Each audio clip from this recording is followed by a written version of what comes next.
Hey everyone, welcome to CMS 117. This week you do just have a recorded lecture as we are starting to get back into being fully virtual next week. So Tuesday, Thursday class, you guys do have the same lecture this week, and next week we will continue meeting on our Tuesday, Thursday schedule. So today I want to talk to you guys about target audience, and we've talked about it a little bit before when we were crafting branding statements, how that affected things. Could you shut that door for me real quick? Yeah. Branding statements, how that affects things, and when we are kind of crafting our target audience, how each campaign differs. And I know it is kind of harder to understand that just because a company is for everyone, it doesn't mean that their campaigns are for everyone. So ideally, you'll identify a segment or a market strategy of some sort, and then you're going to campaign toward that segmentation. So just because what we're going to talk about today is Dove, just because Dove makes products for everyone, men, women, babies, whoever, it doesn't mean that they're always advertising toward those people. So they've found a segment and they're really going to like dig in on that segment. So I do have a couple videos for you that are going to kind of explain that a little bit better. We have the Dove men's ad and the Dove for women. Both of them are trying to sell a message before they're selling their product, because we did talk about that. If you can sell the message, you can sell the product. So we're going to watch these real quick, and then we're going to kind of go into how segmentation works and your assignment.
Dove Men Plus Care.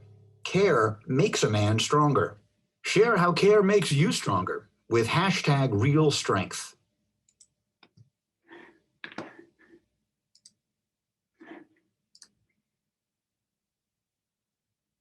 Okay, so those were two wildly different marketing segmentation strategies that they've chosen to use.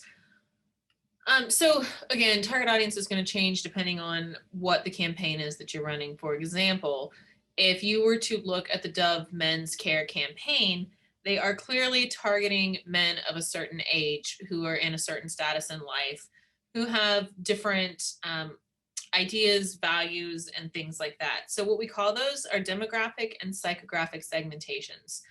Demographic segmentations are things that we can look at and just know. For example, I'm a 30-year-old woman who lives in Parkersburg, West Virginia. I make over $32,000 a year. I have a master's degree. I'm fully employed. Those are your basic demographic segmentations. Psychographic segmentations are a little different. You're going to have opinions, attitudes, and beliefs. So that can be something like your religion, your political party, anything like that. And that will affect how you buy things. For example, I am not religious, so I'm probably not going to go to the Christian bookstore and buy things. I'm not within their target audience. Values, these can be broken down by generations. I'm an elder millennial. Most of you are probably Gen Z. A lot of people who work out here are Gen X. So there's all sorts of different values depending on what your generation is. For example, millennials highly value transparency in the workplace, and we're willing to work ourselves to death if we think we're being taken care of. Your generation, for most of you who are Gen Z, do not agree with that. You are much more in line with the idea that you've put in your 40 hours a week, and when you're finished, and your work should not contact you. We have Gen X as well, and their hallmark is that they really just don't want to be bothered at all. They were what we called the turnkey generation. It was the first generation of like moms who went to work for the first time. So kids came home, got themselves a hot pocket, locked the doors and watched TV until mom got home at the end of the day. So that kind of changes how you effectively buy things as well. Your interests, if you are, maybe you're into makeup, maybe you're into, I don't know, professional sports, whatever you're into changes if you're going to buy something. Your lifestyle will change things. And then your personality also matters. So if you have a really like fun loving free personality, maybe you're the type of person who's going to get marketed to because you're going to go jump out of an airplane or something. But essentially your demographic plus your psychographic segmentation, you multiply it by buyer behavior. So for example, are you the type of person who's willing to spend money because maybe that high-end product is interesting, but if you're not willing to spend the money on it, you're really not in their marketing segmentation either. But anyway, you multiply that by behavior and you get your buyer persona, which is what we're going to talk about today. We're going to work on creating a buyer persona. Normally you would do this with groups and it's much more fun, but I don't know, it's the time of a world pandemic and nothing's fun anymore. So what I want you to do is think of a brand that is interesting to you. Ideally, I would like you to choose something local because that'll be easier for you to understand. So maybe you're going to choose Hall's Chocolate or Scott's Greenhouse. Maybe you're going to choose JR's Donut Castle, any small business you can think of. I don't want you to pick like, I don't know why Walgreens came to mind, but I don't want you to pick something like Walgreens or Walmart or McDonald's. We want small businesses. So what we're talking about today are touch points and how many times can we potentially come into contact with a brand during the day. And I want you to create an entire person that you're creating this campaign for. So again, when I say that Dove might not just be marketing to a singular type of person, they are when it comes to a campaign. So in a social media campaign, what you want to do is take one person and imagine that is who you're directly marketing to, because while we all like to feel that we are unique and individuals when it comes to marketing and social media, we're not. We're pretty much a carbon copy of, I'm a carbon copy of every other 30-year-old white woman in Parkersburg. I know it. I've come to accept it. So here's what I want you to do. I want you to outline this very specific person. I want you to give them a name. I want you to tell me where they work. How much money do they make? Now, keep in mind that where they work and how much money they make have to correlate. So maybe her name's Kate. She's a 32-year-old sixth grade teacher at Madison Elementary. Well, no, I guess you're not in sixth grade anymore at the elementary. Where do you go? You go to middle school. You go to middle school. So maybe she's a sixth grade teacher at Van Devender Middle School. And she's not making $90,000 a year. Okay, so stay realistic. She's probably making somewhere in that $32,000 to $50,000 a year range. I want to know things like, where does she live? Does she live in Vienna? Does she live in Parkersburg? Does she live in Athens and have some weird commute? And if she does, how does that affect her? Because now she's driving to work 45 minutes a day. Does she drive a new car? Does she drive an old car? Does she walk to work because she lives so close? What does she do when she wakes up in the morning? We talked about this. A lot of us, the first thing we do are check our social media accounts. So When Kate's alarm goes off, does she check her email? Does she log into Facebook? And remember, her age will have something to do with that as well. So you might have to do a little bit of research and see which age groups are doing what. So she's 32, she's probably likely logging on to Instagram or Facebook. Maybe she checks her email first thing in the morning.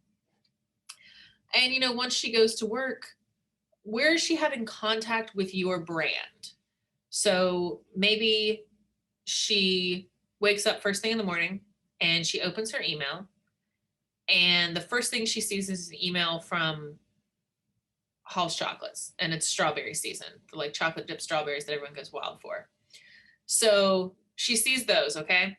And that's where they've already like planted the seed in the marketing funnel. We have our foot in the door here, okay? She gets up, she gets dressed, she goes to work. Maybe on her lunch break, she logs onto Instagram and there's a social media post from Halls. So there's her second touch point. So the day goes on her way home, she has to go pick up something, you know, in Vienna. She sees the billboard for Hall's Chocolates, and that's when she decides that she's going to stop and get those strawberries. So basically, you're coming up with a person that you've decided to target through social media campaigns, and then you're going to explain how they would see that throughout the day, because really what I want you to do is walk yourself through the marketing funnel and how we pull people in. Trying to think of anything else. This is really just be about a page. It's nothing too crazy. It should be fun. You're inventing a person, a personality. Have fun with it. Give her a name. Give her some weird quirks that make her want to go buy strawberries. Maybe she just got, I don't know, maybe she got out of a serious relationship and she needs strawberries, or maybe she just likes strawberries. Whatever it is, make it reasonable that she would be going down this path so we can kind of understand how that marketing funnel works. And if you have any questions, feel free to email me or text me, call me if you absolutely must, but please make it a last resort. And you can also log on to Blackboard and find your assignment for this week. And I will see you guys. If I see you on Tuesday, I'll see you Tuesday. And if I see you on Thursday, I will see you on Thursday. The Zoom link should still be up in Blackboard. But have a wonderful day, and I'll talk to you guys later.